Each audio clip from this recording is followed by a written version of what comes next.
Hey, how you doing? Are you subscribed? I don't think you are. It doesn't say that um, on the picture right here. But hey, I'll tell you what else. You should subscribe because you can help me run my life by getting me to drink hot sauce if I get to 10,000 subscribers, which you should make me do. And um, I heard you guys like to watch me game. It's on this poll. I don't know. It's on this poll. So I mean, might as well, throw it in there. Twitch is twitch.tv Lotus Abbey, and yeah, let's get into it. I'll play every game, and hopefully you have fun watching any video that's about to play. So let's roll the clip. Hey, haven't made a video in a while, but yeah, so I'm probably gonna be shooting videos all day tomorrow. But, just want to get a video out for today before I go to work. And, yeah, this is going to be History Summarized Ukraine. And it's about Sarcastic Productions, which we do love this channel. So, let's get into it.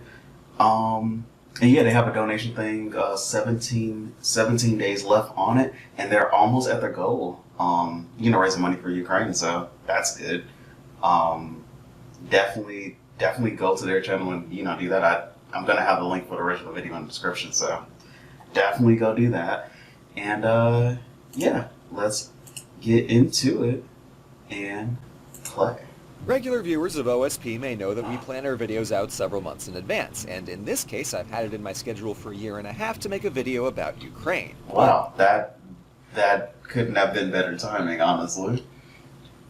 It's a big topic, long history there, so I held off, ultimately procrastinating my way into an actual f***ing war. Embarrassingly, that is the second time I've done this. I had this video slated for summer, but given the gravity of the situation, this frankly... I don't think I did watch the Hong Kong one. I probably need to watch that one. I didn't watch it yet, so that'll be a good one to watch. Also I've seen the comments, the first videos that come out will be the videos that you guys commented that you guys wanted. So those will be the first videos that'll be out after today. So yeah, and also comment if you want me to react to anything special. So down below in the comment section. Can't wait any longer, because not only have the people of Ukraine shown themselves to be iron-willed legends in defense of their country, but some delusional amateur historians have claimed that the entire concept of the Ukrainian identity is imaginary, and their nation-state is nothing more than some Russians who got lost and picked up an accent. As a result, I would say that some historical context is in order. So, to learn the course of Ukrainian civilization and understand what their patriots are fighting for, let's do some history. One technicality before we dig in, the name is just Ukraine, no the. Ukraina means borderland according to one version of the etymology, as it referred to the territory around Kiev and the many, many empires that surrounded it over the centuries, so traditional names essentially called it the borderlands. But since the dissolution of the USSR, don't worry, we'll get there, it's a tad déclassé to use the. Ukraine calls itself... Many countries have an article in their name, and it's totally chill. Etymology is a whole thing. But think of the as distinguishing between Ukraine being a name versus it being a title. Ultimately a nitpick, but good to know. Ukraine, and thus so should we. One of the reasons it's been neighbors with so many different people is because the East European plain just goes. Everything north of the Black Sea and east of the Carpathian Mountains is flat, open, and full of rivers, so it's an easy walk, ride, or sail. In the 600s, the land of the eastern branch of Slavs reached up along the Dnieper, a river that would soon be dominated by our boys the Vikings. Sailing south from their Baltic home to schmooze with the fat cats in Constantinople, Vikings followed the rivers through Slavic land, building up some handy way stations for the long trips. And in a remarkable contrast from literally the entire rest of European history, the Slavs apparently invited the Vikings to stay. At least, according to the primary chronicle from 3 centuries later, the Slavs invited 3 Viking brothers to come rule over the northern Dnieper Valley and protect them from the Turkic Khazars to their east. In the decades following, Viking enthusiasm for new local cultures led them to Slavicize, and so the two cultures merged, giving the predominantly Slavic lands of what was known as the Rus a characteristically Scandinavian talent for seafaring. And after Prince Rurik established what would become a 7 Century dynasty in 862 at the northern town of Novgorod, his successor Oleg pushed south along the Dnieper to take Kiev as his new capital in 882, a city that would remain the beating heart of Rus civilization for centuries. Now, the Slavic plus Viking culture mosaic of what historians now call the Kievan Rus had a third piece to add, and that was Byzantine Christianity. Princess Olga of Kiev converted while visiting Constantinople in the 950s and is honored as a saint for her efforts in the early Christianization of the Rus. This pairs interestingly with her tenure as Princess Regent after her husband's murder. I forgot about that, yeah. I do remember learning a little bit about that one a lot. Because she exacted a rather thorough revenge on the party responsible, going so far as to sack a city with improvised incendiary pigeons. Allegedly. Still, points for ingenuity. Later, I probably should read that. Let me try to... Incendiary pigeons. Allegedly. Okay. The Rus Primary Chronicle has a few instances where it embellishes story beyond reality. Makes sense. While it's agreed she burned the city, the pigeon story is certainly a legend. Yeah. Like, it's probably not true. Still, points for ingenuity. Later that century, Grand Prince Volodymyr wanted a political marriage to the Byzantine princess, so he obliged the emperor's request to please stop being a heathen and convert to Christianity. But Volodymyr's baptism in 988 had much wider effects, converting the entire Kievan Rus, adopting the Cyrillic alphabet, and building new schools and churches. The Byzantines, for their part, got a band of 6,000 elite Varangian mercenaries, plus a much friendlier neighbor and trading partner to the north. Grand Prince Yaroslav the Wise kept pace with a new legal code and a booming literary culture, making the 1000s a golden age for the Kievan Rus and a transformational period in Slavic history. If we look at Ukraine, Russia, and Belarus today, we're seeing the legacy of the Kievan Rus, not just in the root of their name, nor just in their geography, but as a civilization made from the combination of Slavic, Scandinavian, and Byzantine Orthodox cultures. Yet, as we've seen time and time again, states and empires are fragile things in the medieval period, so after trade along the Dnieper slowed and wars on the eastern frontier drained the treasury, subsequent infighting among the princes sapped the Kievan Rus of the power and wealth it enjoyed before. The state began decentralizing after Yaroslav's death in 1054, but it went splitsies for real after a grand prince died in 1132 and local lords got grabby. Kiev still held on to its immediate vicinity, but Novgorod and Vladimir became their own centers of power in the north, with many smaller principalities sprinkled in between, such as Galicia and Volhynia in the far southwest, who combined in 1199 and got promoted by the Pope to the Kingdom of Ruthenia in 1253, that name being the Latin for Rus and an early name for Ukraine before just Ukraine. Okay. So Ruthenia comes from Latin to describe the lands of the Rus, same root Ru. That makes sense.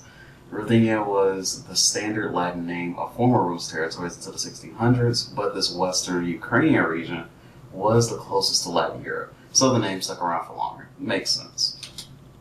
The kingdom founded a new capital at Lviv in 1272, from where they traded with Poland, Hungary, the post-Crusade Byzantines, and the Mongols. Yeah, about that. So, while all that was happening, the lands of the former Rus got turbo-stomped by the Mongol armies, with Moscow sacked in 1238 and Kiev biting it in 1240. What wasn't directly absorbed into the Golden Horde was made a vassal, and this left an opening for the Kingdom of Poland and the Grand Duchy of Lithuania to go snapping up all the defenseless principalities over the next century. By 1400, Poland pushed through Lviv down to Belgorod at the coast, and the recently Christianized Lithuania punched into the Dnieper Valley for Kiev, with the Golden Horde still holding the coast from Crimea eastward. And so Ukraine's trajectory breaks away from Russia and later Belarus and toward a long history at the borderlands of foreign empires. The next century of Polish-Lithuanian dominion saw a steady process of Polonization in what they called Ruthenia. This meant promoting Catholicism in place of Orthodoxy and encouraging Ruthenian nobles to act more like the Polish-Lithuanian nobility. However, this influence couldn't reach everywhere, so an Orthodox ethnic Ukrainian group called the Cossacks made the wild fields of the far southeast a bastion of Ukrainian culture. When and how exactly they did this is tricky to pinpoint, but by the 1600s they'd grown from seasonal hunting communities into a democratically self-governing cultural militia. Related to the Cossacks,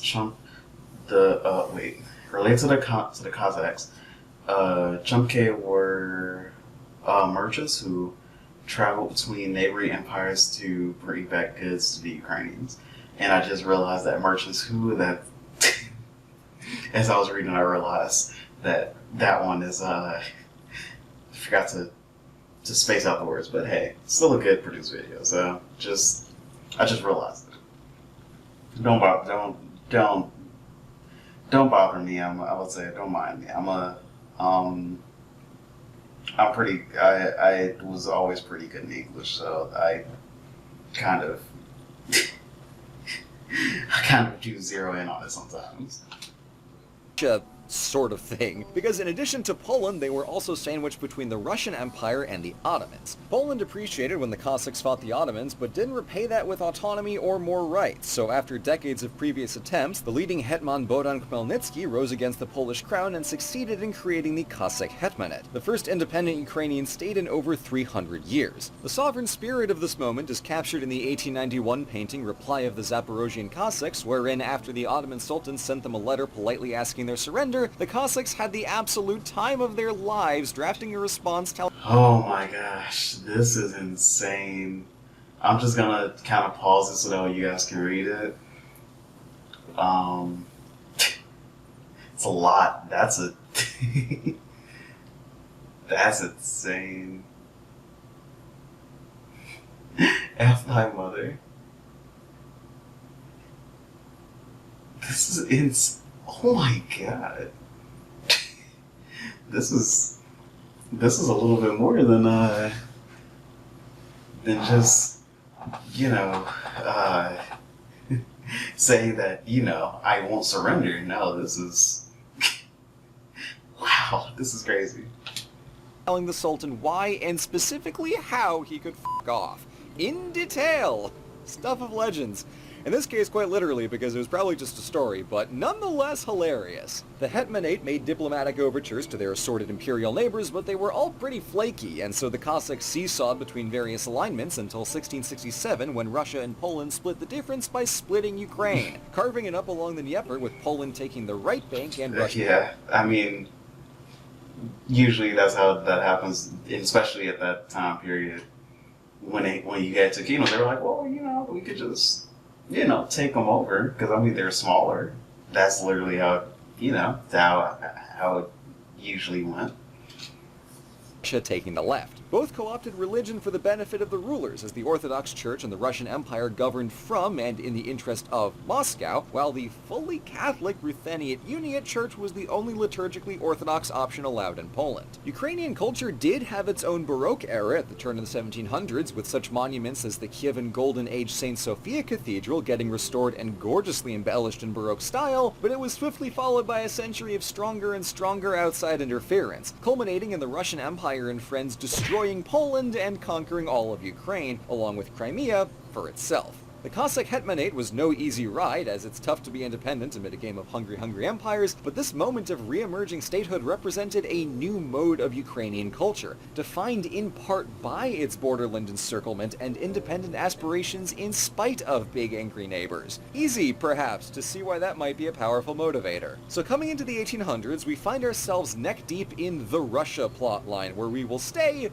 for a while. Hot off their success in obliterating Poland, step 2 was Russifying their newly acquired territories, moving Russians into the east and south to replace Crimean Tatars with ethnic Russians, building up urban centers to Russian spec, and later banning the Ukrainian language to replace it with Russian. The one exception being in Austrian-held Galicia, where Ukrainian and Polish thinkers were able to express their national identity through literature. And that cultural groundwork came in mighty handy when the Russian Empire imploded in 1917. Longer story, World War I is a wild ride. Definitely. And, yeah, Lenin. With the Tsars, the Austrians, and the Ottomans out of the picture entirely, and rather suddenly at that, Ukraine and several neighbors declared independence. The idea of Ukrainian nationhood was in the air for the past century, but as each of the newly formed Eastern European states soon found out, actually creating a country is a complicated business. Unfortunately, the choice was taken out of their hands, as the Russian revolutionaries who replaced the Tsars soon rolled into Ukraine and looped it into the new United Soviet Socialist Republic. Administratively, this was different from the old empire, as Ukraine was its own Soviet Socialist Republic within the wider Soviet Union, alongside Belarus, Russia, and the 12 other constituent republics. And at first, Soviet policy So, yeah, I don't know how to say that word. I'm not going to even try to pronounce. Well, I guess I could. Korean Zatsia? Maybe that's close? I don't know. Communism has liberated us from tyranny of the Tsars, so we'll find strength in the indigenous cultures of each SSR. Oh, that's okay. So that's interesting. celebrated this variety, creating a specifically Ukrainian Orthodox Church and promoting the language and culture. However, that was before Stalin. Again, longer story, communism is a wild ride, but as far as Ukraine was concerned, Communism is crazy. I think we might have watched like a video or two on it before. But yeah, I want to start talking about like political issues, like a little bit, and like just like ideologies of like certain like political parties and stuff. I kind of want to start talking about that on the channel. I don't know if you guys will watch it though. Joseph Stalin was the mustachioed embodiment of hell itself. As part of his policy to punish Ukraine for crimes ranging from not being communist enough to existing at all, Stalin ordered nearly all Ukrainian wheat to be exported for industrialization, essentially orchestrating an artificial Export quotas were impossibly high, and the officers checked homes to stop farmers from saving extra food. If starvation didn't kill you, the state did.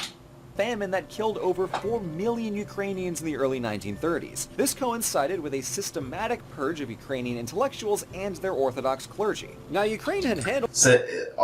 Really what that said was, I mean, I didn't pause it, so just want to say that, yeah, that basically wasn't, that this situation wasn't only unique to Ukraine, it happened to all the satellite states.